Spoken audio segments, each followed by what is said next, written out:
Wait, 2002? 2002. They had a pair of 1,000-yard receivers with Drew Bledsoe. So Peerless Price one of them? All over the place. Peerless Price.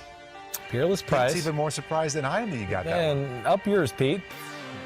Oh, man, my favorite words to start a podcast right there. Up yours, Pete. Yeah. I love that. That sounds good. It's got a good ring to it.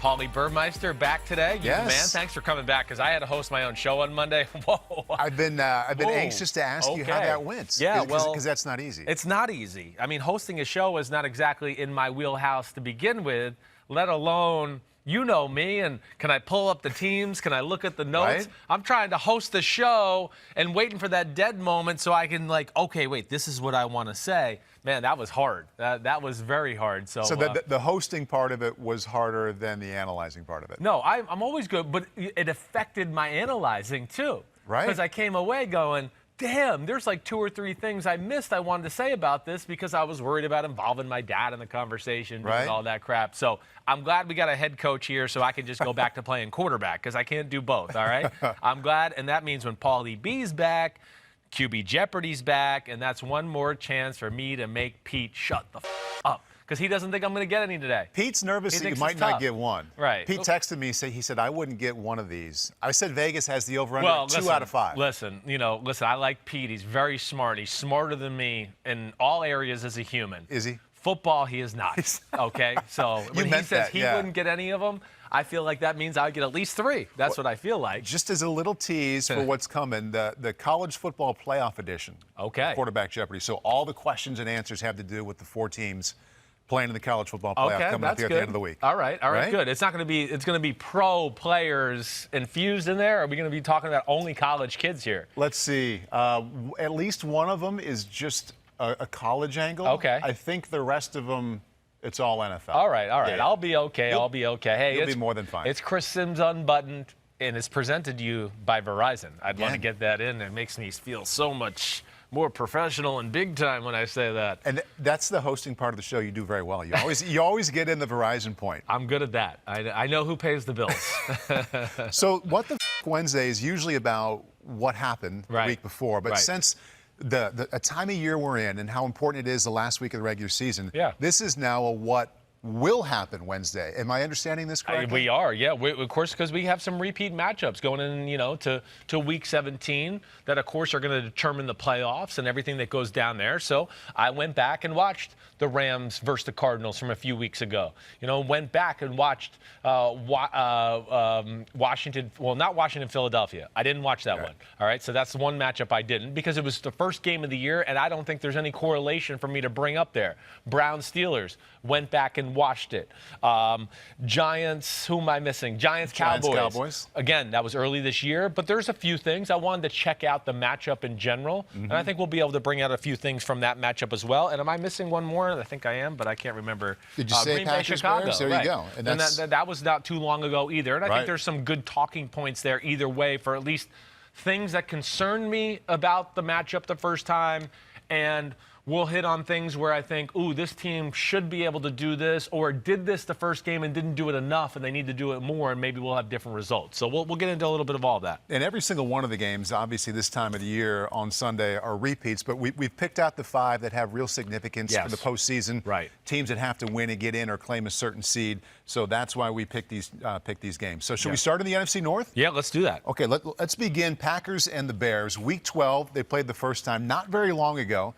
Green Bay won 41-25. It's kind of a misleading score, isn't it? I mean, it was 41-10, I think, at some point in the fourth quarter. Packers blew them out. Bears were never really in this one at all. So I see huge changes to the Bears offense since that game. So let's start with that. The Bears offense against the Packers defense. What might be different? What matters from what we saw about a month ago? Yeah, well, I think this is the first thing we say. That was the first game they started to break out this new offense a little bit, where you saw it. It was a game on Sunday Night Football where I went, ooh, a few different formations and personnel sets. Whoa, okay, I like what Bill Lazor is infusing here to the offense. Now, it wasn't smooth and perfect, but we saw the start of what they are now. And what they are now, right now, is a run and bootleg team. Right. That's all they want to do. From under center. Under center, exactly right. A few sprinkled in from the shotgun here and there, but that's where they are, and because that's what Trubisky is best at. It's given them a little identity that way. They weren't quite there yet in the Green Bay game. They were still in, hey, we'd like to do this new approach, but we're not sure how good we are at it yet, so we're still going to do some of our shotgun, Kansas City type of stuff that didn't fit them well. But I think the encouraging thing is, first drive of the game, they break a big run, they get down there. Listen, should have scored a touchdown. Cole Kmet had a ball in his hands. Right. He turns up, gets hit right at the 1 yard line. They call it an incomplete pass. Should have been a touchdown there. Second drive of the game. Okay, that's where now they have the play action pass, and he throws the dumb throw, because it was probably open all week in practice. He takes a shot into a coverage where you just go, man, he's not open. And no point was he open. Just because he was open all day, all week in practice, don't do that. No. So to me, this is going to be this is a hard one for me to give you too many angles altogether as far as, what Green Bay should do to adjust, because we didn't see the total Chicago offense that we see right now. But I will just say, nonetheless, what the Packers saw that first game, at least on the defensive side of the ball, the Packers defense, it's a totally different attack, and it's a totally different football team with a quarterback with a totally different mindset. You have to respect the run game for the Chicago Bears right now. At that point, then they did not have to. Right. And we've also, seen this formula be successful with Green Bay. Green Bay, I'm still run defense. I know it was pretty good last week. Real good. It was real good. You're right. Derrick Henry and company did a pretty good job shutting that down. But we've seen, Minnesota be able to move the ball on Green Bay with the boots and the running package. That's all they do, too. So we'll see how this plays out. I do think Green Bay's defense has been better as of late. That is for sure. Mm-hmm. But I don't know if I have any overarching thing on this side of the ball to go, ooh, Green Bay needs to change this or do that. The biggest thing for Green Bay is just going to be able to, stop the run games and the boots. Don't be afraid to have Jair Alexander and some of those on some islands every now and then, just so you can have an extra guy for the guy who sneaks out of the backfield in the bootleg, or a guy that is running the crossing route off the bootleg, and you're not fooled by it, to where you can add extra guys in there. But that, to me, is really the only takeaway I can really take from that side of the ball. And I should have pointed this out at the top before we got into the specifics. But for Chicago, they are in the playoffs with a win or with the Cardinals' loss. Green Bay, they've already clinched the NFC North. They can lock down that #1 spot if they win. So as for this Bears offense, you gave us a good intro there, what they're doing better to look a little different. Right. The numbers are so much different. 4 games in a row with 30 points or more. They've won 3 games in a row. So you've talked about the play action. You've talked about the more running. Trubisky's more efficient. If you're the coordinator, okay, if you're Mike Pettin, you're up on the board and you say, guys, we've got to stop this. The Bears offense is better than it was a month ago because of this. What is that one thing? I think it's the bootlegs. Just plain and simple, stop the bootlegs. I'd be more worried about that than the run game at first. I'm not sold that this is a great run game or an overpowering offensive line. It's good. Montgomery fits this style of play a lot more than the shotgun spread approach, that's for sure. But to me, the bootleg has been the big difference. Trubisky is comfortable throwing the ball in the run. It also gives him the option to tuck it and run it. We saw him do that last week, too, on a bootleg to his right. Okay, nothing was there. Runs it in for a touchdown. I would go on, I'm going to stop that first. That would be my 2 cents. Because I'd be a little bit more of, I'm worried about that and the aspect of what you can do off of that.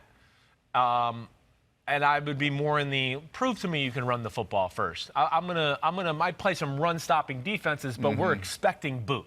We're expecting boot. And I wouldn't be too fast flow to stop the run quite at first, at least to start the game. Yeah, David Montgomery, 55 carries the last 2 games. Went back through it. Usually had to hit a 4-game stretch throughout the season to get him to that 55 number. So they are leaning on it a little more. But you're more worried about the boot than the run. Okay. Yeah. What do you do with Allen Robinson? Because he's been very good, but there's nobody else passing-wise, pass-catching-wise for the Bears even close to his production. No, he's the best guy they got. He's the best player on their offense. I mean, I think it's fair to say that. Now, Green Bay's got a guy in Jair Alexander who's in the top cornerback conversation at all of football. You just put him on Robinson? I think at times, yes. and there'll be times where, they're not an overly aggressive man team. They play man, Green Bay, but they'll find their ways to play zones and cheat him out of that way too. But I don't know if anything garners quite yet of like, we got to double this guy or do that. They're going to try to give him the ball off of really basic plays, but they just put him in the spot to go, this is the number one read, Allen Robinson, and all of that. I don't think that's going to be like, oh, we got to double him to take him away. I don't think we've gotten to that point quite yet. But either way, you got to be aware of where he lines up all the time. And where Chicago has changed to me, you talked about the Montgomery thing, the underneath the center thing. It's more 2 tight end sets. They put you in more binds and personnel now because, both those tight ends, they can block. Jimmy Graham not great at it, but still a big body. And then the next play, they could be spread out in the empty set with the same people. And now you're in base defense because you were worried about them running with 2 big tight ends. And now you're going, wait, now our base linebackers are having to play coverage, maybe against receivers or tight ends, and you're at a little bit of a disadvantage there. You made the mention of the Packers' defense as we shift to them a little bit. What might be different than it was a month ago in the first matchup between the Packers and Bears. Dalvin Cook with the Vikings against them. Since he ran wild back in Week 8, Green Bay's won 7 out of 8 games. Right. They've only allowed about an average of 20 points per game. So they learned something from that game and are playing at a better level defensively. Yes. What is different about what they're doing? I don't know if they've definitely been more stout up front. I think they've kind of figured out what they want to do at the linebacker position. Their secondary is what's special to me. That allows them a lot of freedom to do some different things with their front seven. And I think the addition of Rashawn Gary into the lineup more, just giving an offense a few different looks would probably be the biggest thing I would say there for Green Bay overall. But I think the other thing is this, too. Other than last week, and again, I think the circumstances of the game favored them a little bit with the snow and all that. They didn't play too many great offenses leading up into that to where – okay, I got to worry about this. Now, I know they played well last week. I get that. And A.J. Dillon has improved their football team on the offensive side of the ball. I don't know what it is about Green Bay's defense, though. I just still question it. I do.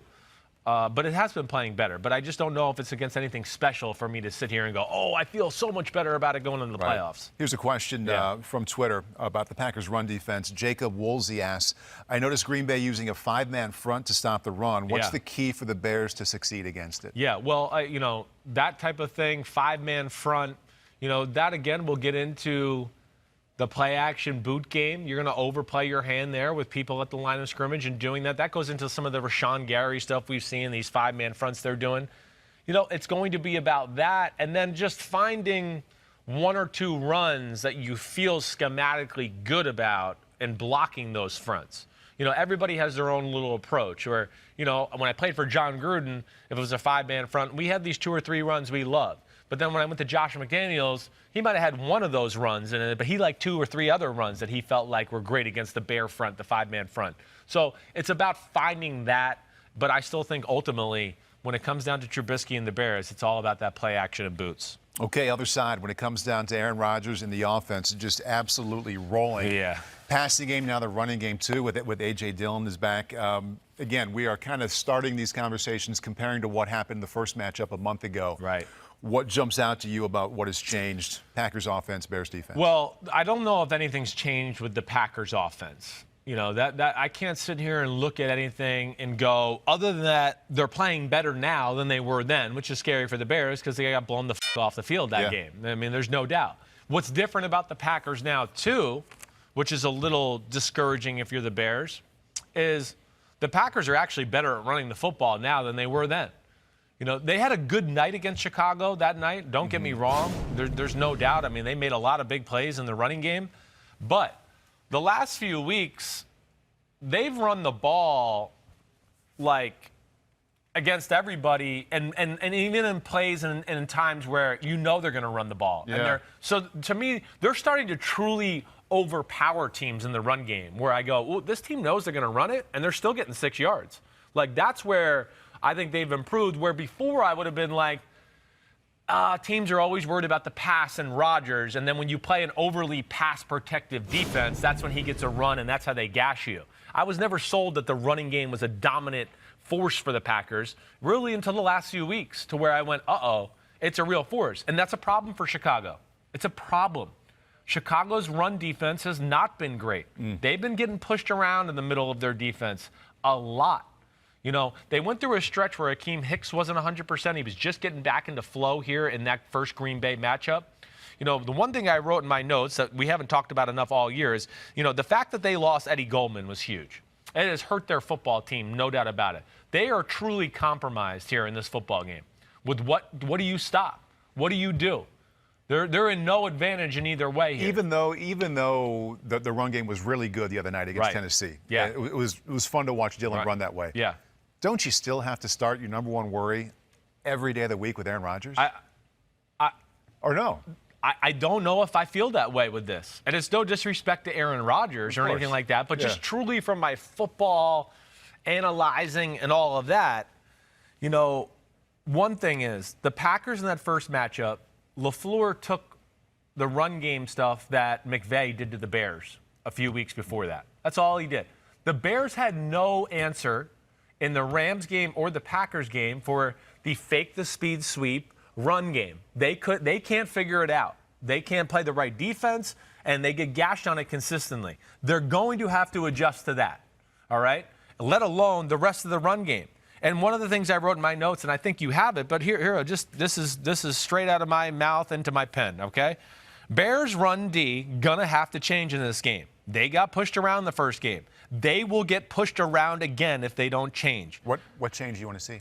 Packers run game better now. I would play stop the run football first and take my chances versus Rodgers in the pass game. Doesn't that sound insane? That sounds crazy. It sounds insane. Yeah. But if you start letting them run, you got no chance of stopping Rodgers. Yeah. Because it's going to be play action, bombs, and bootlegs, and he is going to you up every play. So you got to stop something. And to me, I would err on stop the run because the Packers' pass offense is really good. You know that. I'm not trying. Right. But schematically, I don't think it's tricky. Like, I don't think it's one of the hardest to break down in football. They're really good at executing. This is what we do in this set. When you play this defense, we run this play. When you play this defense, we run that play. And I would err on more on, I'm going to try to take I'm going to take the run game away. We know Devontae Adams is there, but I'm going to take my chances with Fuller on him one-on-one and go that way. Because I think if they let the run game go off, I just think they have no chance. That's all. But listen, neither one's a great formula. Right. See, that's why you're shaking your head. You're like, no, you're really like, right? But you can't partially stop both. Yeah. Because then you won't stop anything, and it's going to be a free flow. Right. So you got to pick one of them, and you're going to have to roll the dices. Hey, you want to be a playoff team? You know, you got to put it on the line every now and then and do something like that. And I think that's what it'll take this week, oddly enough. I can't believe I'm saying that either. I couldn't either. I mean, listening to you talk about it, I understand what you're saying. I mean, Aaron Rodgers is probably going to go nuts anyway. If you focus on the run first. It's going to go really nuts. We've seen teams the last few weeks who can slow down the pass game. You know, it's not that it's like stopped, but it's not like explosive, huge plays all over. It's still extremely efficient. They've limited it a little bit. Exactly, a little bit. Yeah. I think you have a better chance right now if you're Chicago limiting that than I do the run. Okay, so, that's all I'm trying to say. I got you. Yeah. And this question here from Twitter just kind of builds upon that, thinking about how the Bears might specifically defend, what kind of scheme they might use. At Poplar Born says, hey, gents, huge fan of the pod from London. My question is, do you think Chuck Pagano will be far more aggressive and blitz more this week? And is this the correct thing to do against the Packers? Thanks and Happy New Year. I want to point out the Titans were pretty aggressive with the blitz as well against Aaron. Didn't really work very well. No, I would say that the Bears secondary is better, though, for sure. That's one advantage they have across the board. The Titans secondary, I mean, we know it's not very good at all. So, but I would think the biggest difference between game one and what we got to see this week is more run-stopping fronts. They have to. Whether that's Bear or just five-man fronts across the board and stopping it that way. And also within those fronts, you know, you're stopping the run. They can stop the bootleg game a little too, just slow it down. So I would think that makes the most sense because, you know, with no Eddie Goldman in there, You know, we know Akeem Hicks is a beast, yes, but after that, there's just not a lot of guys on the Chicago defense that can slow stuff down in the middle of that defense. And I'm worried if they don't put enough eggs into that basket that they're going to get a steady dose of Dillon and Aaron Jones, and they're just going to get completely dominated. And then that's when it leads to play action. Oh, there goes Marquez Valdez-Scantling on a corner post corner for a 60-yard touchdown, or a post corner post for a 60-yard. And that to me is you have no chance. Have you changed the title of the O Aaron Rodgers song to O Green Bay Running Game? No, they'll never do that, okay? That won't happen. Well, no, definitely not. And the thing I'll say with Rodgers, what he proved to me in the Carolina game, I think I told you this last week, if you play defenses to stop the pass, he will run the ball. He doesn't give it. He wants to win a Super Bowl this year. He's not going to worry about his passing numbers or anything like that. I think he has shown throughout the year patience to run the ball if you give him those looks to where you better be careful because they're rolling right now in their run game. Two side notes just about the quarterbacks here before we move on to the next game. First of all, about Aaron Rodgers, 44 touchdowns, 5 picks. He's at 70%. And this takes me back to early in the year. I think it was in preseason. He made some kind of comment that people jumped on. He said, hey, I've had years, it would be career years for other quarterbacks that are just kind of average for me. This isn't even his best statistical year. No, was that 44 to 5, 70%. 2011? Yeah. Right. So, this isn't even his best one. No. It's insane. It's insane. So just to point that out, some fun with numbers. Other side, Mitch Trubisky, these last couple of weeks, especially this last week, as I'm reading about Chicago, 3-game win streak, winning there in the playoffs, passing game's a lot better. Yeah. Doesn't have anything to do with this game, but for the Bears and Mitch Trubisky, do you think it's warranted, his play? Are you thinking differently about the future of quarterback in this team? Definitely. I am. I went on the Bears, and NBC Chicago last week, and I just said, listen, you guys are going to win last week. You're going to win that game. And, there's a chance you could beat Green Bay. I didn't know if Green Bay was going to have to play Week 17 or not, at that point. But I just said, Chicago, Nagy and Trubisky are going to be your combination next year. For me, first off, the Bears are better closer to the top than they are the bottom. So they don't warrant a tear down. We need to rebuild the team. No, they might need to retool a few spots. But, man, as a whole, the team has a lot of good things about it. Nagy, where 5 weeks ago I would have gone, I don't know about Matt Nagy and Trubisky, but it just shows you Nagy was able to adjust. That makes me feel better about that. He was able to adjust to a quarterback who needed the adjustment because this fits him better too. And, we just went through if we bring Nick Foles in at quarterback, we'll be better. So what are we going to do that again? Maybe if you're going to get Matt Stafford, okay, fine. Then maybe you want to part ways with Trubisky. Cool. But I'm not parting ways with Trubisky unless I know I have some slam dunk. I know he's better. I know it. Oh, Matt Ryan's available? Okay, we'll get him. I'm just throwing out. But you would go to the offseason, unless you could get the number one big-ticket item at quarterback, you would go into the offseason saying, we're good there. Let's focus elsewhere. If they show that they'll continue to play this style of football and build around that, Trubisky can win you games. He can do it. He's already gone 12-4 in 1 year. It was only 2 years ago. So, yes, I would say that you keep everything in Chicago the same. You don't tear it down. Nagy showing he was able to adjust, and the fit of Trubisky in that adjustment, to me, saves everybody. Whether you call it an adjustment or a response, a team that loses 6 games in a row, comes back and wins 3 in a row, they're 1 win from the playoffs. A lot of credit to the head coach. Definitely. And as for Trubisky, percentages up, yards per completion up, attempts per game up. Makes me go back to, I think it was 3 weeks ago, it was recently, we're talking about Carson Wentz maybe going to the bench, and I asked you, can you think of any high-round pick that has been sent to the bench to sit and watch for a while and came back and was better off for it? And this is one of our... Here's an example. Definitely. He's one, they adjusted the offense, good. But 2, I've been in this situation too. You sit there on the sidelines and you go, well, I'm making this way too complicated in my own brain. I'm thinking about every coaching point and everything that's going on in the world. And, when I'm playing my best, I just go, hey, he's open. I'm going to throw it to him. Hey, bam. Oh, coach says it's a great decision. Yeah, well, he was open. I don't know. So, I forgot where my point was going to be there. You were going to say, next time you host a show by yourself, you'll be better. But Nagy, too, we do need to give him credit. I think so, too. I've been hard on Matt Nagy with his offense and stuff. I've liked everything else. Like, I hear from people there. He's got a great way with the guys on the team. I've met him a few times. He's a man's man. Really likable guy. You can tell he can command a room. Yep. There's everything about him on that aspect I've always liked. I just was always critical of his offense, and he's changed that and said, "Screw you, Chris Sims. I'm better than you think." And now he's getting some help calling plays too. Yeah, well, definitely. Bill Lazor added into that, and then even with the change in this and all of this, I still want to see Matt Nagy bring in another fresh offensive mind into the building this year, and give them some more ideas of, hey, this guy's been in a ground and pound type offense for a long time.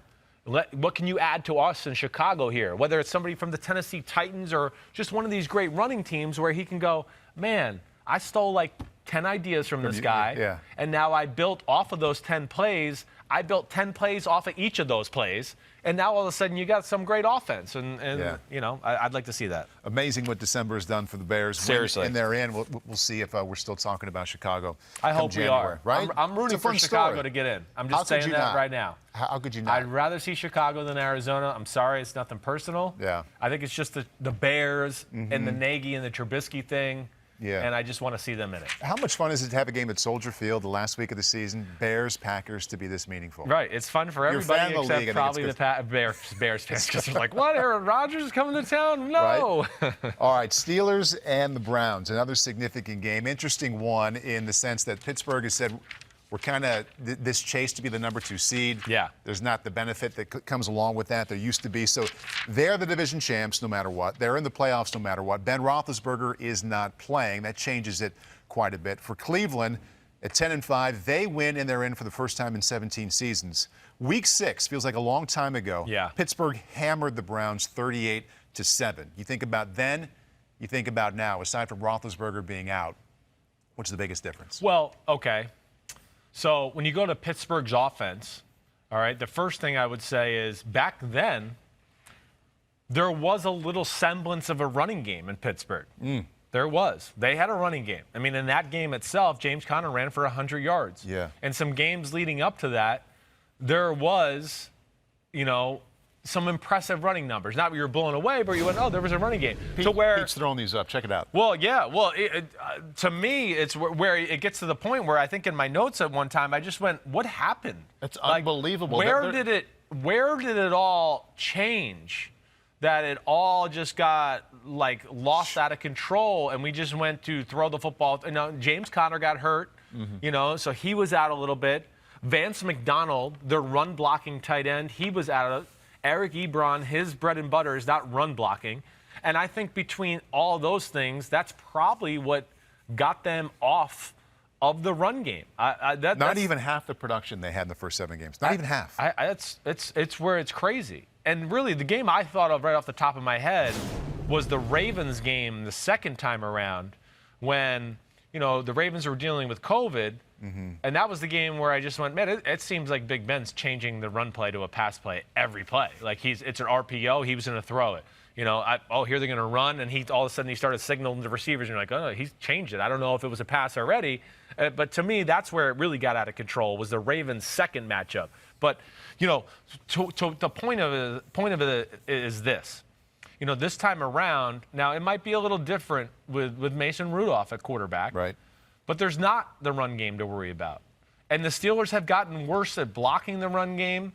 There's really nothing you can sit there to jump at. So, again, I think there'll be some run now because of Mason Rudolph. I think it actually stinks for the Browns that they're going to have to worry about that. I think they would have been better off if they could have just gone, no, Big Ben's playing, they're going to throw the ball every play. Right. They're going to throw it every play. Now we can let our pass rush go, and we can just play pass defense, pass defense, pass defense. In the first game, they overplayed the run too much and too many times where I just went, you're not getting gashed right now in the second quarter to where you should be so worried about this that you're going to leave a backup corner one-on-one with Chase Claypool.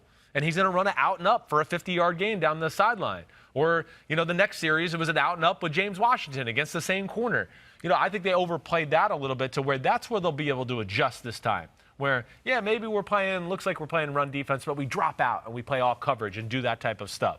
But the hard thing now is I don't know the exact offense you're going to get from Pittsburgh with Mason Rudolph. Right. That's where it's really tough. Who do you think is going to win? I mean, now the Browns with the COVID-19 stuff of today, they left the facility today. It's concerning. I still think that the Browns are going to win the football game. I do. I think if I'm the Steelers and Mike Tomlin, I would err on resting just about everybody. Right. You know, they need their defense to be big time in the playoffs. Their defense, you know, I would worry about being worn out without the bye week this year, and then they don't play a lot of people in their front seven. That, to me, I would just go, yep, that's all right. We don't care. Buffalo, you can have the number 2 seed. We'll be the number 3 seed. We just know we got to be healthy and raring to go when it comes playoff time. So that's why I picked the Browns. But I'm a little concerned with all these issues they got. There's some unknowns, some real unknowns you brought up with Pittsburgh, no Roethlisberger, depending on who else they sit, what kind of attack, what kind of offense they're going to have. We do know that Baker Mayfield's the quarterback for Cleveland. Right. Interesting, Chris. I remember talking about this game with you when it happened. 38-7 loss. He struggled, threw 2 interceptions. 9 games since, he's thrown 2 picks total.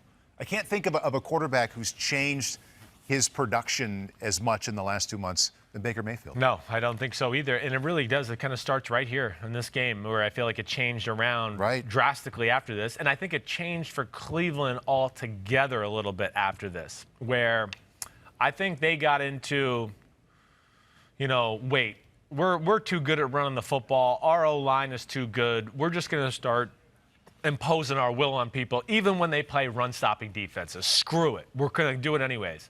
They were stuck. To me, the first issue they had in this first game was the approach of their game plan altogether. What was it? They kind of came out like,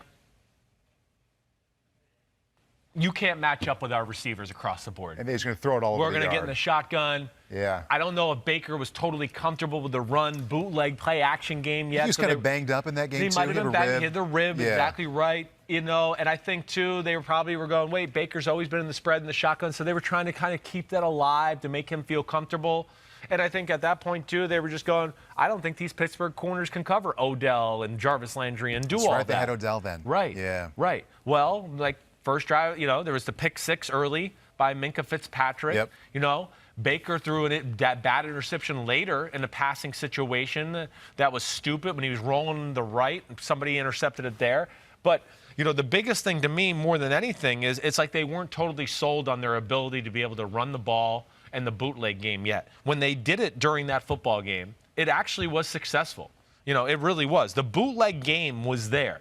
And as we're seeing, even though the run statistics weren't good, the bootleg game's good whether the run game works or not. I mean, that's proven in the NFL this year. It's proven. And, in fact, sometimes when the run game isn't working and you come out and do boots, all of a sudden that helps the run game get going. And, you know, that was the thing that I just feel like they weren't totally committed to that aspect. Let alone, let's not forget this, that was a different Steelers defense then. With Bud Dupree and Devin Bush, they were better. They're not that good right now. They're not as dominant as they were at that point. But I think it's a totally different Cleveland offense, more efficient, better at running the football, and Baker knows how to play within the confines of the offense, like not even in the same universe to where then to now. Yeah. Right. We haven't really seen that offense that we're talking about with Cleveland being so much better the last 2 weeks against the Giants and Jets. It's been a lot more about the pass, and they haven't been scoring points. 53 passes last week against the Jets. It's hard to even use that one, though, with the lack of firepower they had out wide and the players are missing up front. And that Jets D-line is good. I know. Is good. Right. You know, they're good.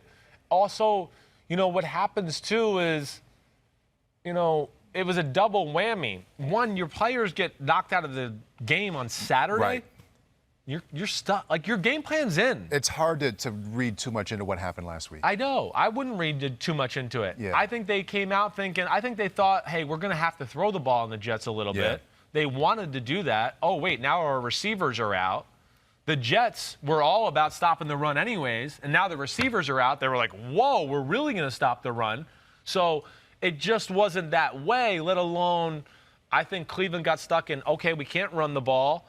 They're not scared of us throwing with these guys. They kind of had to go to the pass game, let alone I wouldn't be shocked if that was truly the plan of attack when they got on the plane Saturday. And that's why, you know, they called some receivers up from the practice squad. I think they tried to run their intended game plan, which was come out and throw the football and do that and then maybe loosen them up and run the ball. But because of that, they came out, threw the football, had no success. The Jets never got out of their run defenses, really, and it just didn't work. And, like, you're right. Don't read too deep into it. So if Kevin Stefanski says, we're going to get back to the early December Browns offense, scored 83 points, back-to-back games, Baltimore and Tennessee, that game, a game plan based off of what they did early in the month would be more about what? Just the pure run game. I mean, to me, Nick Chubb, their tight end sets, what they do there.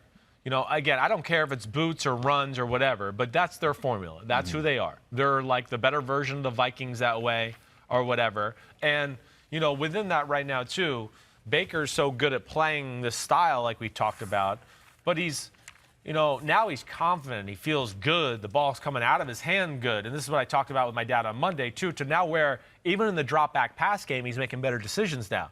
Because he just feels better and more confident. And when, to my dad's point, what he said on Monday, when you throw the ball awesome, you become a better decision maker. Right. Oh, he's open by a little. Okay, I don't know. I'm throwing it great. I'm going to throw it in there. Bam, got it. You don't second guess yourself. When you're throwing the ball poorly, you go, oh, he's kind of open, but I don't like throwing this route. And now he's not. And right. Or now he's not. And now let me go to number 2. Yeah. But you're like, no, you were supposed to throw to 1 there. And now you went to 2, and he was never open. And that throws things out of order where, right now he's feeling it. But, yeah, their run game, that offensive line, that is special. And I would lean on that heavy, big time, this week. That game back then got out of hand. It wasn't the right approach. Then he had the turnovers, and it became a game that, just doesn't fit the Browns style. Oh, we're down 17-0. We're down 24-0 against the Steelers and their pass rush and Blitzburg. Like, good luck. You're not going to win once that happens. The lack of production that Baker had in that game with the turnovers, plus Odell being out, almost like it forced them. It was so bad to really do something completely different. And that's the multiple tight ends, more from under center and all that. It's been a very nice change for them. Yes. Okay, thinking about this Pittsburgh defense that has to stop them. Let's, with an assist from our friends here at PointsBet, let's take a look at the Defensive Player of the Year odds provided by our partners, not just our friends at PointsBet Sportsbook. Loaded up with some Steelers, and T.J. Watt is the favorite right now. Leads the NFL 15 sacks, 41 quarterback hits, ahead of Aaron Donald. You agree? No, I don't. I like T.J. Watt. He's awesome. No, I don't think he's Aaron Donald. I know he's got what? He's got a sack more than him right now, or a sack and a half. 93 quarterback pressures. Yeah, that's pretty impressive. What's Aaron Donald's quarterback pressures at? No, Aaron Donald has 93. Aaron 93. He has 93. He has 93. Right. It's a huge number. 93 without Cam Hayward and Stephon Tuitt and Bud Dupree for more than half the year, where you can't double team them. There's no great pass rusher on the Rams. They have good players up there, but no great pass rusher that you're like, we have to double Leonard Floyd or double Michael Brockers. No, they're really awesome football players. Not taken away from them, but they're not that. So TJ gets that advantage. Yeah, he has 73 quarterback pressures. So there's 20 less. Yeah. Now, I will say in TJ Watt's defense, too, he does drop into coverage. They play, a lot of 3-4 type stuff to where he will, and that takes away probably his, pass rush attempts. Right. He's an awesome football player. He's awesome, but I don't know. I would Aaron Donald would still be my favorite. You can also come back on the other side and say, well, he's rushing from the outside. It's a little easier to get those pressures too, right? No doubt about it. Yes. And how about Xavier Howard, Miami corner? We saw him on the list, has 9 interceptions. Little pop quiz here. Okay, the warm-up for quarterback Jeopardy. Okay. So his 9 picks, most since what Bears quarterback who also had Bears cornerback, also had 9 picks in 2012. 2012. Yeah. Okay, man. Bears corner. 2012. I mean, I automatically go to Charles Peanut Tillman. Be the easy one. Right, and that's not correct though. I think he was opposite of him. Pete? Yeah, opposite of him. 2012. He was there for a while. I think an SEC guy, I believe. Damn, I'm blanking on Yeah. this. But hold on. Also played for the Colts later. Oh, you're killing me here. Killing me. You're killing me, Pete Smalls. had the tone that might have been his last assist, though. No, it's okay. I think Good. he's emptied it. Who is it? I don't know it. Tim Jennings. Tim Jennings. Damn, I wouldn't have got that. That's 9 right. picks. Yeah. Tim, good player. Really good career. Pete says he started with the Colts, not went to the Colts. Okay, started That there. cost him, Pete. That cost him the correct No, I would have answer. never got it. At no point did that name register in my brain. So that's it. But, Xavier Howard, all right, first off, Pete will tell you. Last year, I said he's. You've been talking about him. Well, for I've quite been a talking while. about him the last 2 years. Last year, people were like, "Oh, you're crazy. How many top corners do you have in your top?" Like, what? Well, I don't know. I've only said a few. Xavier Howard is special. He's special. He's like a Marlon Humphrey, like a Jalen Ramsey, like a Jair Alexander. He is without a doubt in the conversation for one of the best corners in football. So I get that. He deserves to be up there on the list. Who was the other one? TJ, Aaron Donald, Myles Garrett was up there, right? Myles Garrett was there. Yeah. Which, I have no problem with that either. I like that. But I think Aaron Donald's the leader for me. You think people are just getting tired of saying he's the best? Yeah. I think there's a little bit of that. That'll actually be a thing with the voting? Yeah, I think it's a little bit, it's like Bill Belichick could win Coach of the Year. Michael Jordan should have been MVP in basketball for 12 years in a row. Right. I think there's a little bit of that aspect where you want to give it to somebody else. Mm-hmm. But, man, it's the number one defense in football, the Rams, and he is the best defensive player in football. It's hard to argue against that. It's hard to argue against that one for me. Now, last thing I want to say, too, about Brown Steelers, because you just talked about these Steelers guys and Watt and Minka Fitzpatrick's on there and, Cam Hayward's on the list. They got 3 guys on the list. We didn't hit this. This is the number one things for the Browns football team, and we don't know who's playing yet. But the first thing is what they made the mistake of in the first time around. Browns offense. Don't let the Steelers defense win the game. Don't let them win the game. The Steelers have shown they are offensively challenged, but they're a lot better when their defense gives them the ball at the 5-yard line or has a pick six or it starts doing that. When you do that, you almost have no chance against the Steelers. Part of playing the Steelers team as a whole is just go, we're going to punt sometimes. We're going to throw it away. They've got more freakish dudes, bad mofos than just about anybody in football. They're going to make plays. You better be careful. Mm-hmm. That's the last thing I'll say to them. Run the ball more. Run the ball more. Right. Don't be afraid Baker Mayfield on bootlegs or it's 3rd and 7 and throw it away. Go down and take the sack. Don't dance around and think you're going to make a play like Lamar Jackson did on the 8-yard line when he played them, and then, strip sack fumble, we lose the ball. They went down and scored a touchdown. That's a 14-point swing. Right. Don't do that stuff. That's part of playing the Steelers. He's clearly gotten a lot better at that. Definitely. As I mentioned, only 2 picks the last 9 games. Yeah. So maybe some throwaways to lead to punts would be good decisions this weekend, too. Let's go to the NFC West. Booyah. Cardinals and the Rams. This game looks a whole lot different than we thought it might with the quarterback situation. But for the Rams, they win and they're in, or they can also get in if the Packers beat the Bears. And as for the Rams, as for the Cardinals, that's a true win and you get in. Yes. Right? Right. Okay. In the NFC West, Seahawks have already wrapped that one up. They're in, of course. So let's start with the Rams offense. We've talked about it a lot here the last couple of months with Jared Goff being up, then down, and then down some more. Now he has the injured thumb. He's out for at least this game. I want to, possibly the playoffs if they make it. Go ahead. Well, I was just saying, the Cardinals, I want to make sure we get this right just for the people listening. Yeah. The Cardinals win and in, not for sure, right?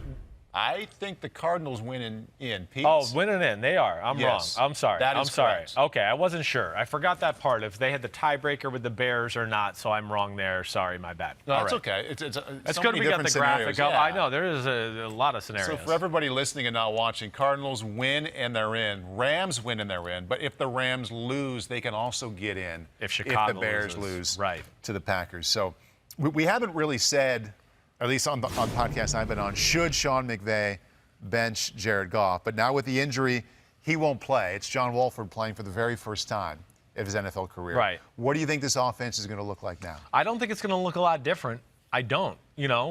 Why? What has to look different? Hand the ball off, boots. It's so hard to know because we haven't seen this kid play. No, I know. All I can do is what I saw him in the draft a few years ago. I did see him in the field at Notre Dame, Wake Forest a few years ago. Oh, that's right. He played a pretty good football game. He knows how to play the position. Yeah. He's a decent little athlete, so the boots and all that are going to be fine for him. He has control of the football. It's not going to be wow plays, but it's the Rams. They don't need wow plays. We know that. I mean, it doesn't take wow usually for them to move the football. But they're banged up at running back now. That is going to be a key to the football game. There's no doubt about it. That hopefully Cam Akers can come back and play. I mean, that's what I think we're hearing or expecting or either way. But like I said, Monday, I don't think anything's going to change as far as the approach of the Rams offense. The only thing that I think might change is might not be as much leeway at the line of scrimmage or tempo offense where McVay can, tell Goff the package of plays he might be thinking of. Hey, bunch right. And then right away, Goff knows at the line of scrimmage, wait, bunch right, he's programmed me for 6 plays, all right? We got 98 bunch crunch, we got 200 jet smoke, we got all these plays that I know to get to in a hurry to keep like that stuff might go away with a younger quarterback. Probably should. Probably should, no doubt about it. You don't want to do that. Yeah. That's where false starts happen, miscommunication happens. He gets in the wrong play because he's nervous and hasn't played football. So you just call the play and you run the play I called. That's what we're going to do, John Wolford. And I think that can be a winning formula for the Rams, especially after what I saw from their last matchup there back in Week 13. Right. A couple of things I read into this, and again, without having seen the kid play, it's tough. But number one, Sean McVay, I mean, he is a true quarterback guy. He knows how important it is to have not just a decent player, and Jared Goff has been, you can argue what he's been, but the fact that he's been leaning on this guy as his backup, that he knows, hey, my backup is a play away, and he's had this person there that the entire season.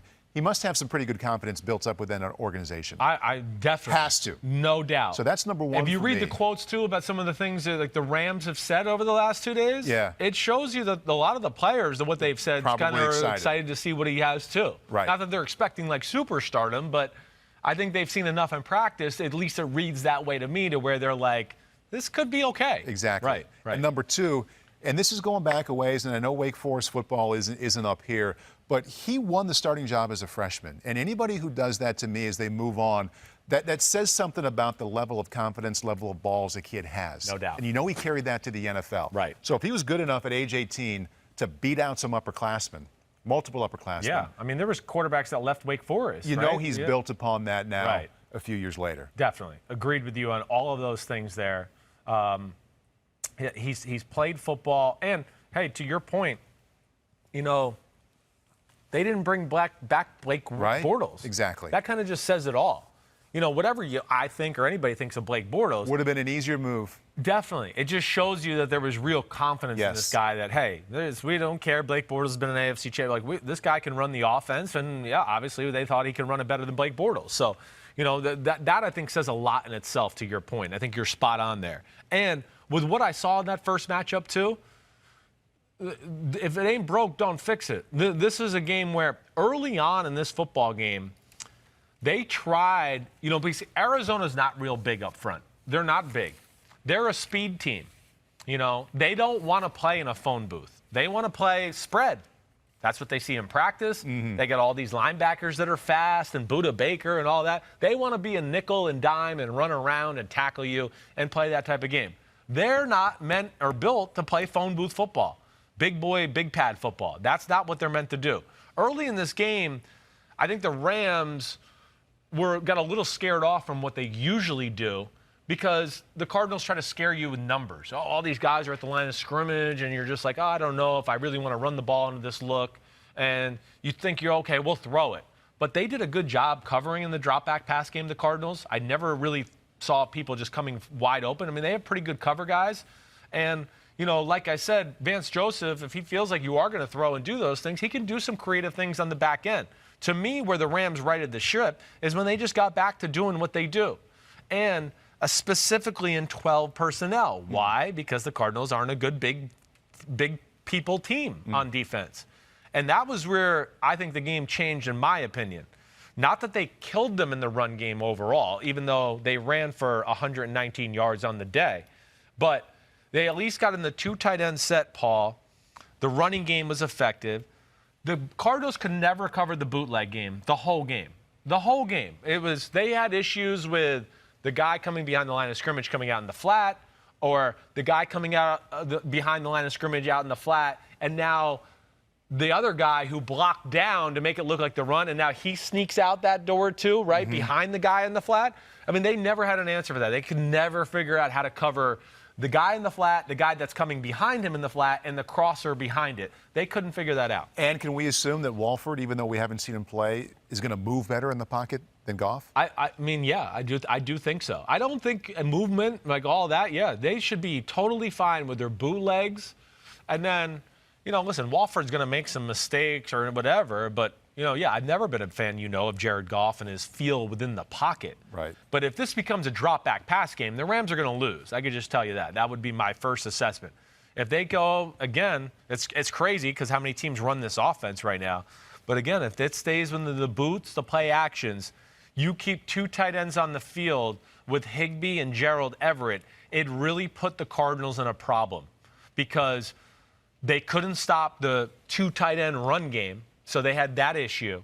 And then what happened was, 2 tight end, here comes base defense, and then McVay would call empty. And would call empty, right? And he'd make the tight ends be on the outside, and he'd bring the receivers in the inside. And now the Cardinals are playing a zone defense, and they got Devondre Campbell or one of the linebackers matched up with Cooper Kupp or Robert Woods. And that's why Goff and McVay tore them up. 12 personnel, ran the ball, bootlegs, base defense is in, empty, you're big, we like our chances, and that was really the key to the football game. Maybe Cam Akers being healthy is more important to them getting back to that than Jared Goff being healthy. I think so. Yeah. I don't mean to disrespect. Obviously, they're better with Jared Goff. I know how you feel about that offense, yeah. But no, the running back and the running game are the thing. The Rams are a defensive running football team. That plain and simple. Mm-hmm. That's why McVay's probably going crazy right now because he's like, my quarterback just needs to fall on the ground and stop throwing interceptions, right, and we would have won some of these games. And that's the issue they have right now. Now, if Walford, he doesn't turn the ball over and they stay to that plan of attack, I think they'll beat the Cardinals. What do you think of the Cardinals offense? I know they're hopeful to have Kyler Murray back. He's got the lower body injury. Sounds like there's a good chance that he will. But if he doesn't play, what would that look like? Well, I don't think Chris Streveler is the backup. Right, Chris Streveler, who, has some ability. I think he's the backup probably because of his running ability. And they probably feel comfortable with that where they feel like, hey, you're not Kyler Murray, but you throw the ball pretty good. And now we can do some of the Kyler Murray running stuff and use that to our benefit as well. I don't know. I was surprised Brett Hundley wasn't named the guy just because he's played already in the NFL, more experience. But obviously there's something, Kingsbury sees in Streveler. Maybe he just feels like he can run his offense more within him.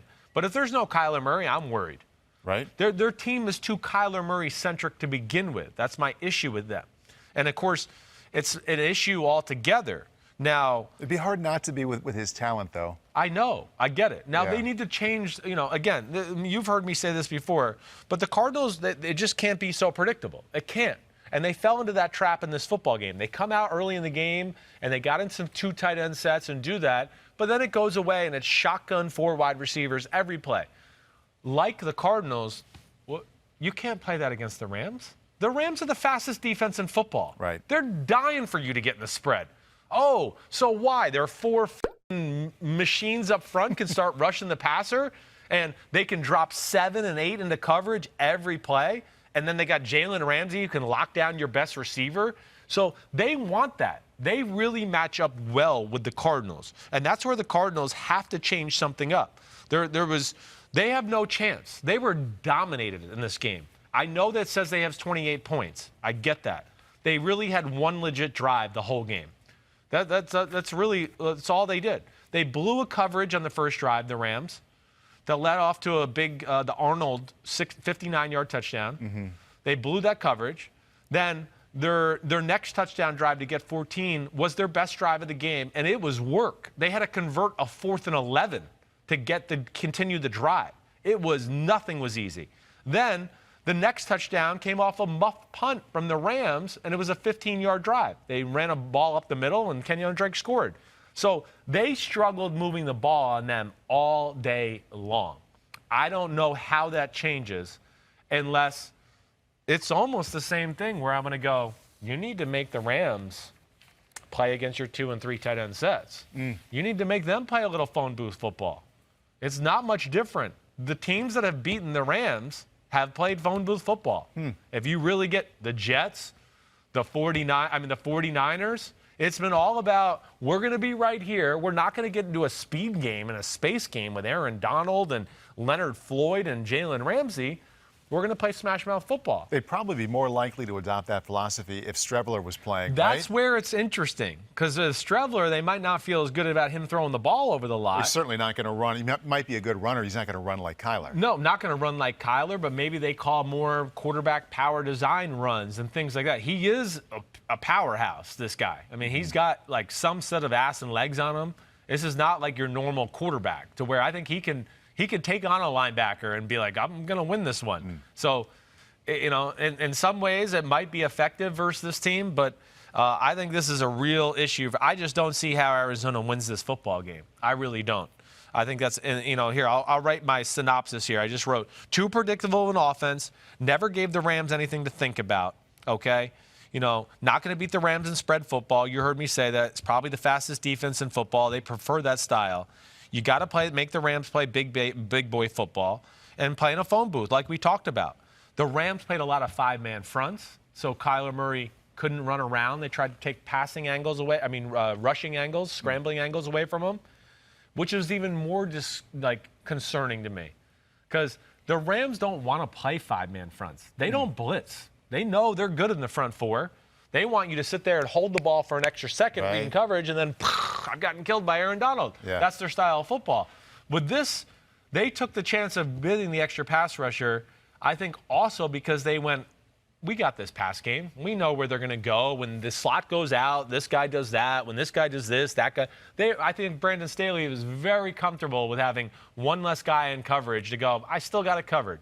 No problem. And the other thing they did in certain situations, too, was they took away his ability to scramble to the right. That's the one thing I see consistently with the people playing the Cardinals right now. Don't let him go right. And then when he comes left, they always had Leonard Floyd or Hollins there to be the guy that runs him down. He fumbled late in the football game because he couldn't get away from Hollins. So those are the things that are concerning to me. I know I talked a lot there. I'm sorry. No, we have some pictures you might like here. Yeah. Chris Streveler, you mentioned his physique. Some revealing shots here. Okay, so he played in the Canadian Football League. Here he is celebrating a Grey Cup. That's not the Stanley Cup. No. That's the Grey Cup, That's the Grey Cup. Yes, okay. it is. Yeah. Got some abs. Yeah. Got a Did nice you see beard. that? He's got jorts on. And you know he's crazy because he's wearing no shirt and jorts in Canada in the middle of, well, I don't know what time. The Grey Cup's actually like October, though, right? But Fur coat, big gold chain. He's country gangster rapper over there. I like the look. He's obviously got a little personality to him. There's no doubt about that. How could you not want that man running your offense, Chris? I would be interested to see what it looks like. I really would. You know, I studied a little coming out of college. I've only seen highlights of what he did in Canada and all that. And I know Pete told me on Twitter and stuff, some of the Canadian fans out there are getting all over me because I didn't give him enough respect. I've heard that. But I would be interested to see what it's going to look like. But I have a hard time thinking there's no way Kyler Murray doesn't play this football game. I would be shocked by that. I want him to wear that fur coat to the game. You know, they always show quarterbacks walking into the locker room. Yeah. Wear that get up. That'd be sweet. Oh, with the no shirt and the gold chain, that would be amazing. That really would. But mobility for this is last thing here. Mobility for the quarterbacks. Arizona running going to be big. Just running the football has to be a thing in this football game. The Rams' offensive line cannot block. That's a problem. The Cardinals' offensive line cannot block the Rams' defensive line. Excuse me. Yeah. They cannot block them. So if you're just going to get into a spread, we're going to throw the ball every play, they're going to lose. They've got to change it up. I don't know how they're going to do it. I don't know what it's going to be. But they have no chance from what I saw in that first matchup. It was total domination. And if there's not a drastic change, it'll be total domination again. Are you ready to talk some NFC East? Yeah. It's not an easy thing to do this year. No. Okay, so one game left of the regular season. We're going to focus on the Cowboys and the Giants. So this one really is so tied into what happens at night between the Washington football team and the Eagles. If Washington wins, they win the division they're in. But if Washington loses Sunday night, the winner of this game, Cowboys-Giants, will get in. I'm starting here with the Giants offense because it concerns me a lot. And Anastasia Williams via Twitter says, can our Giants score with this invigorated Dallas offense? It's been 13, 6, and 7 points in the last 3 games. We've scored 30 points once this season. So Giants, Cowboys, let's start with your concerns or any kind of confidence you can give anybody about the Giants right now? Well, the greatest thing about let's talk Giants offense versus Cowboys defense first, right? The greatest thing about this and the Giants offense struggling is, you know what? The Cowboys defense is coming to town. That's great. I mean, there's nothing news. you would like better than to have the Cowboys because they're not good. And the Giants, listen, Daniel Jones' health that is a thing here. The Giants need him to be able to run the football a little bit, just a little. His ability to keep the ball off the read option and things like that, that's when they were at their best all year long, running the football, doing those type of things, because you worry about that, and then, of course, it helps out their running back in their normal run game. It really is a thing there. Now, the Giants' offense, it's not going to be like anything special. No, I don't think we're going to get to 30 points this week. But can they get to 20? I do think so. I think they can. Yes, they got to get to 20. At least, I think, to win the football game. I don't know if you can sit here I don't think I can sit here and just go, they'll stop Dallas to under 20. Yeah. That's for sure. I don't know about that one. But, can they get to 20? Well, again, that's where I would go a little bit with the Daniel Jones. Is his leg okay? And all of those type of things. This Cowboys run defense stinks. They should be able to overpower them up front in a lot of different ways. In any different way they want in the run game. They struggle against all running schemes. Whether it's inside zone, pulling guards, whatever it is. I went back through my notes of Dallas all year. They can't do any of it. Their linebackers, they're not good at power running football. They don't know how to play the scheme they're playing either. So running the football is going to be the key of the game for the New York Giants. Their passing game is not going to win it. But they did stop the Eagles last week when it mattered a lot. They did. After an initial surge, sure, they came back and shut them down. They did. But you know what? I think, too, the other aspect of that, I think a little, and it wasn't a shutdown. Again, the Eagles moved it down there close to score. It was 30-17, and they were in the red zone. But I think Daniel Jones can give them a little bit more to worry about in the pass game than the Eagles can. The Eagles very basic with Jalen Hurts right now. It's run-centric. It's one-on-one, bam, do all that. Not that the Giants are going to reinvent the wheel or anything like that, but I think Daniel Jones is clearly a better passer than Jalen Hurts right now, to where you'd have to worry about that aspect a little bit more as far as defending it and doing that. But I think the Giants have a clear advantage up front. There's not great size in that Cowboys defensive line. And their linebackers are not the stoutest run-stopping group ever. To me, that's where it's got to start. I'm going to keep coming back to this though, Chris. Yeah. Since Thanksgiving, they haven't hit 20 points. No, it's not just in this losing streak. Even when they were finding ways to win, they weren't scoring. No, they're not. They're going to have to play a certain style. We're going to get to their defense and what they're going to have to do here in a second, too, because it's going to be about their defense going to have to win the game. You're right. I don't know if I trust the Cowboys. And the Giants' offense, versus the Cowboys. But when they won football games, they ran the football. They played through their defense. Whether they beat the Seahawks, the Philadelphia Eagles, that game, Washington football game, none of it's been pretty at any point. They're run the ball. It's one-on-one with Darius Slayton. Cowboys have nobody that can cover him, and they should just make it as simple as that all game long. It really shouldn't be any different. The Cowboys are at some point, going to have to go, we have to play man or single safety because we can't stop the run. Right. We can't do it. And at that point, that's when you could be able to play one-on-one football.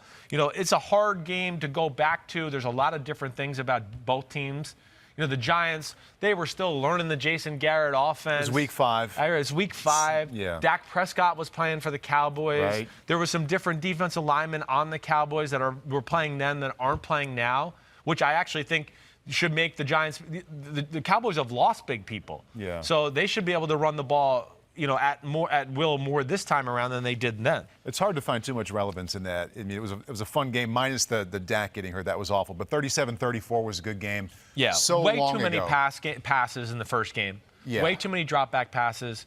The Cowboys can rush the passer. They're not that bad in that department. That's where I would go, let's be careful of that.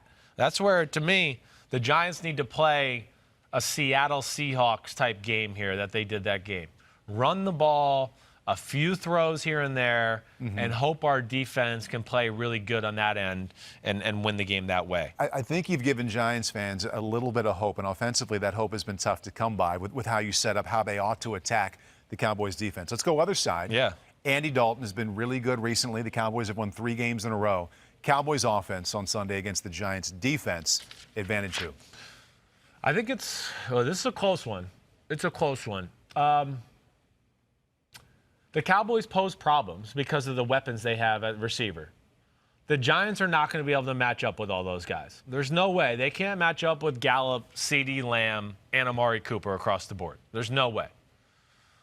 The Giants, the first game, a little like we talked about with the Bears versus the Packers, kind of tried to play of like, we're going to try to stop a little of everything. And they stopped nothing. They stopped nothing. The the Cowboys were able to run it and throw it and do it. At some point you just got to go, we're going to stop. You can't do this. You got to prove to me you're going to do something else. The Giants secondary, their defense, I love it. It's well coached. The secondary is not super talented, so they don't have the corners that are going to be able to play man-to-man and match up and do that type of stuff. They got to find ways to protect their secondary. That is the biggest thing. They need to be able to play two safety defenses. And to me, this is where I get back into the Seattle game plan. They did a lot of that against Seattle. So they'd play 5-man fronts and bear fronts, and sorry, my mic fell. It happens. They play a lot of 5-man fronts, bear fronts, stop you from thinking you want to run the football, and then it would be set hut, and they drop back into a 2-deep coverage, right? That was what they did constantly. To me, they got to go all big boy football up front. And I mean Dalvin Tomlinson at, 315 pounds, Dexter Lawrence at 345, B.J. Hill at 315, and Leonard Williams at 315. That should be your starting four. Play that right there. And just go, we need you big boys to stop the run because we can't cover them on the back end. So we got to keep two safeties back. And what should the Cowboys' response offensively be? You're hoping within that the Cowboys are going to go, well, we're going to run the ball if you're always going to play two deep safeties, right? That's going to be their response because they're going to go, wait, we can't let them do this. But this is where the Giants have to do it because one of the most special things about their team is their size of their defensive line. And I think they can hang in there.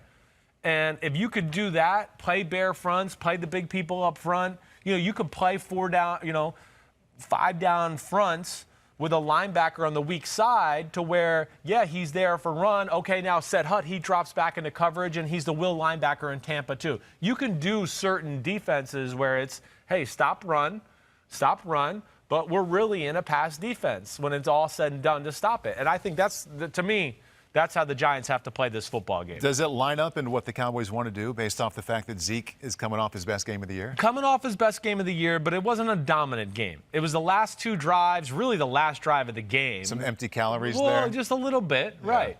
They caught the Eagles going all out to try to stop them, right, because they knew they had to get the ball back. Yeah. So, you get one little crack in the seam and you're gone because everybody's trying to run blitz or make the negative play or get the strip so they can get the ball back. So they busted a few runs like that. I'm not ready to sit here and go, well, the Dallas Cowboy run game's back. No, it's not. And that's where I would go. If I'm the Giants, I would go, wait.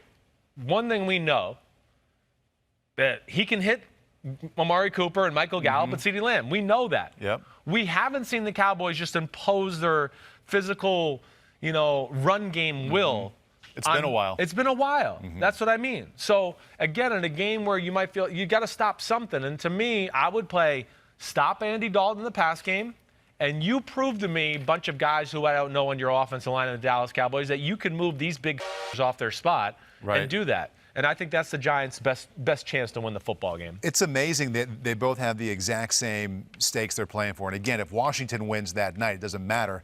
But the Cowboys' 3-game win streak, they scored 108 points. Their offense is moving along well. It is. 3-game losing streak for the Giants, they've scored only 26 total points. It's a crazy number this time of year. It is. And the Daniel Jones injury was, of course, a big part of that. That was a big issue. So you can't forget that. That's limited them. And that worries me about this football game in general, too. Yeah. It does. If he's last week, again, you could tell he's not 100%. He can't move the way he wants to move or do any of that. Right. But to me, that's the way they're going to have to play this game as a whole. And I would think their run, and they're going to have to rely on their run. That's the other thing.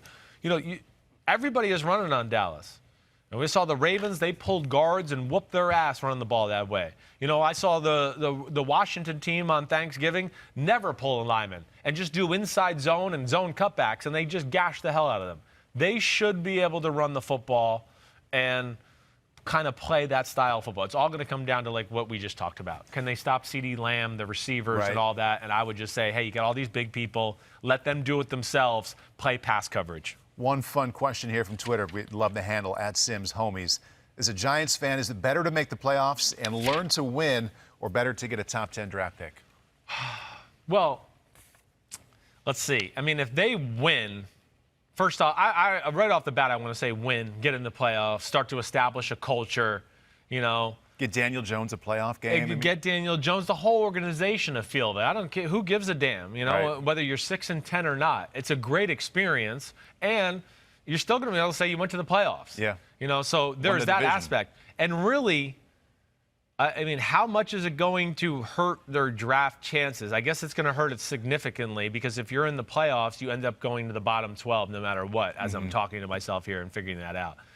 No, I would still say I'd probably rather go with the playoffs. I would think so, too. Yeah. And division winner into the playoffs, get Daniel Jones that experience. I think that would be a win every time. No doubt. Okay, playoffs significance and scenarios behind us. Booyah. Quarterback Jeopardy, up and ready to roll. Let's do it. All right, so this is a college football playoff edition. So all the questions and answers are about Alabama, Notre Dame, Clemson, and Ohio State quarterbacks. Okay. Okay. Gosh, don't bring up that Clemson quarterback you brought up the last time when my dad called in. Who was that? The guy that got drafted in 1979 or Steve whatever. Fuller. Steve Fuller, right. Did that stump you? I didn't get that one. Your dad got it, though. Your dad got it. The old man got it. Right. The old man's not here to save you now. No, he's not. Okay. 100 points. Nick Saban has led Alabama to 5 national titles with 4 different quarterbacks. Which quarterback won 2? 5 national titles for Alabama under Nick Saban with 4 different quarterbacks. That means one of the guys had to win 2. Right. Which guy has 2? Okay. Yep. All right. So Tua didn't win 2. We know that. I don't think it's McElroy. It's you know, I'm blanking on his name. I know this. I'm You're pretty picturing sure. him. Well, it's the backup for the Houston Texans. He's onto it, Pete. And I'm just He's right there. I'm gonna pull his name up. I mean, I'm cheating. AJ McCarron. There you but go. you know That's who I'm not talking. cheating. AJ Yeah. McCarron, right? Yes. You Boom. got one. Hey, suck it, Pete. I got one. Pete was worried you might not get one. Don't listen to Pete. The hell with him. Vegas over-under is, though, 2. Okay. So Thanks, Vegas. now you need one more. All right. 200. This Clemson quarterback was drafted in 2006. In 11 NFL seasons, he threw 11 touchdown passes. Oh,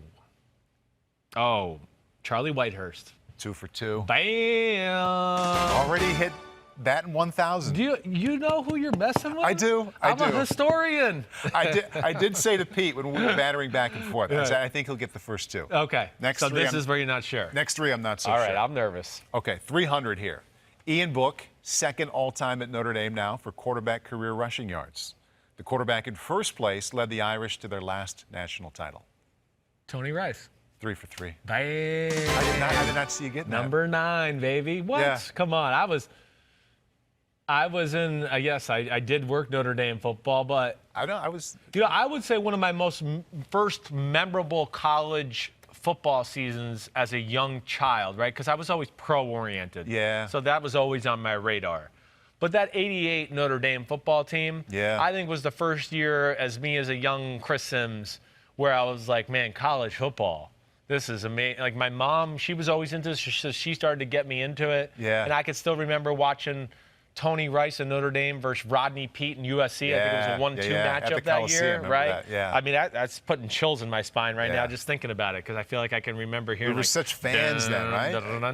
Yeah. And then it was Keith Jackson. He's like, oh, Nelly, right? Notre Dame's coming into town to play the Sold USC. out Coliseum, Sonny. Man. Good days, good days. Do you remember the national title game in the Fiesta Bowl they played against Harris. West Virginia? Yeah. I swear, Major Harris could throw the ball like 90 yards. Remember that? He probably could, yes, yeah. Yes, I think he played in Canada. I think he did too, for a little bit. Yeah. Number 9. Number 9 too, right. For 400 points, in 1991 at Iowa, we went to Columbus. Late afternoon, ABC kick, Musburger, Dick Vermeil on the call.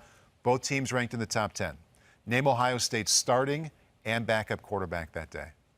1991. 1991. It's not as obscure as it sounds just because of my life. Yeah. Because of because of Graham and Kirk Herbstreit. There you go. Right.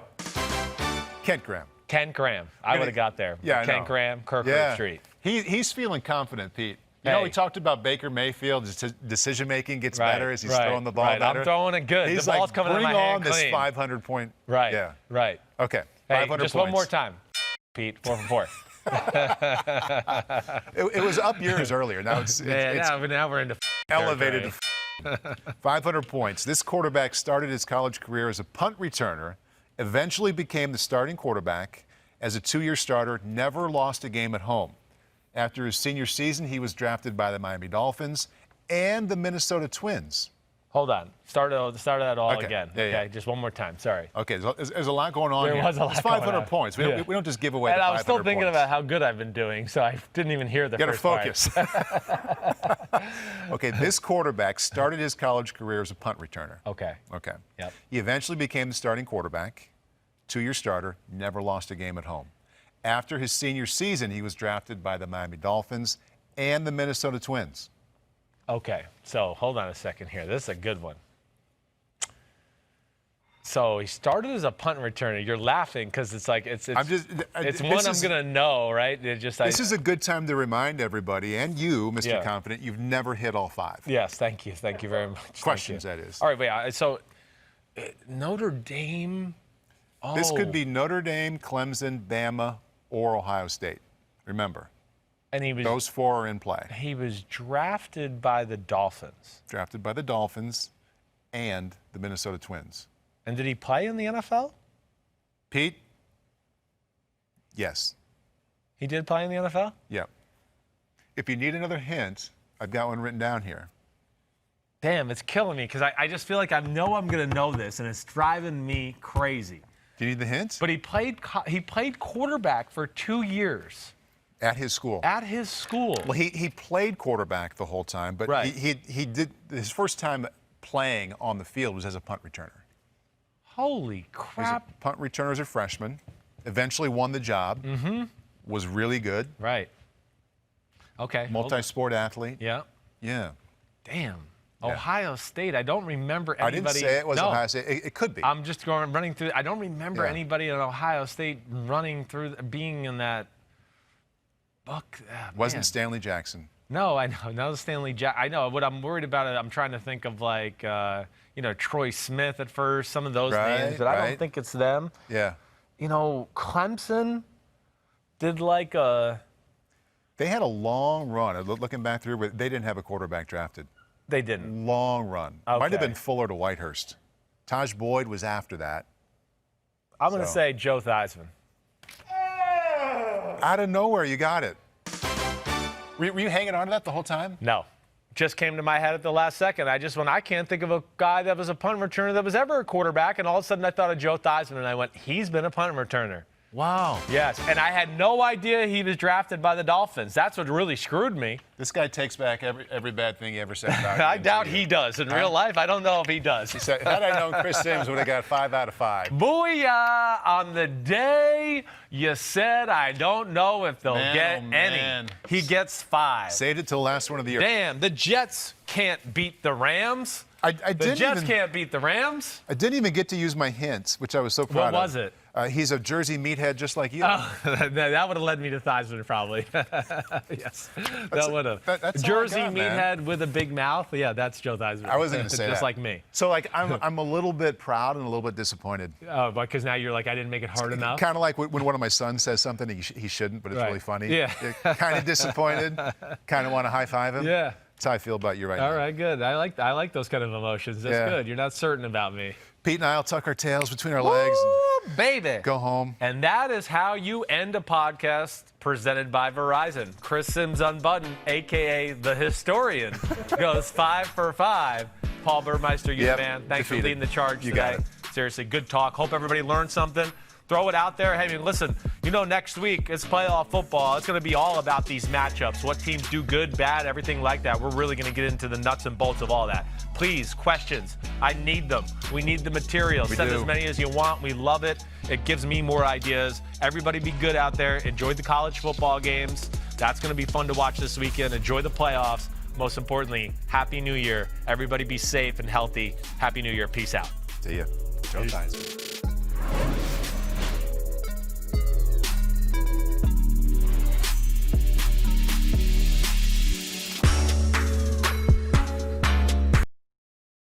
Hi, I'm Mike Tirico, and thanks for watching. Make sure to hit subscribe for the latest news and highlights from NBC Sports.